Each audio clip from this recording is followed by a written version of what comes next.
श्री स्वामी समर्थ सगळ्यांना.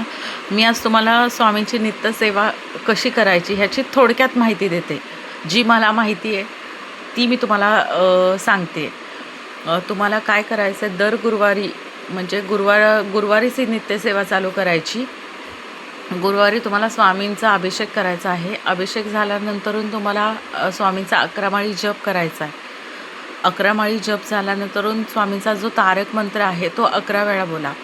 कोणाला अगदीच शक्य नसेल तर 1 माळी जप करा आणि 1 वेळा तारक मंत्र म्हणा तरी चालेल. आणि स्वामींचा अध्याय आहे 21 अध्याय तो वाचायचा आहे.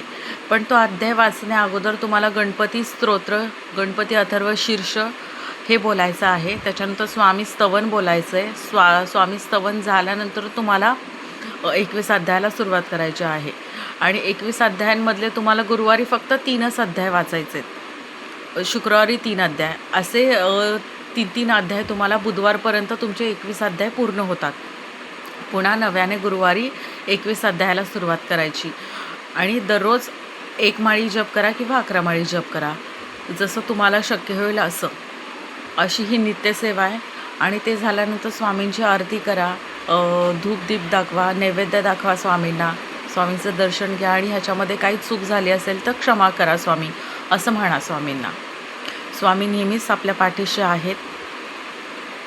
आणि स्वामींची मनोभावे पूजा केली तर तुम्हाला नक्कीच फरक पडेल. नक्कीच तुमची जी कामं राहिली अडकली असतील तर ती मार्गी लागतील.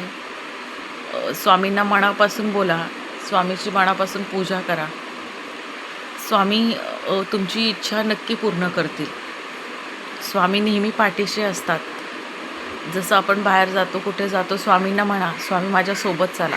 स्वामी नेहमी तुमच्या पाठीशी असतात आणि स्वामी नेहमी सोबत आहेत.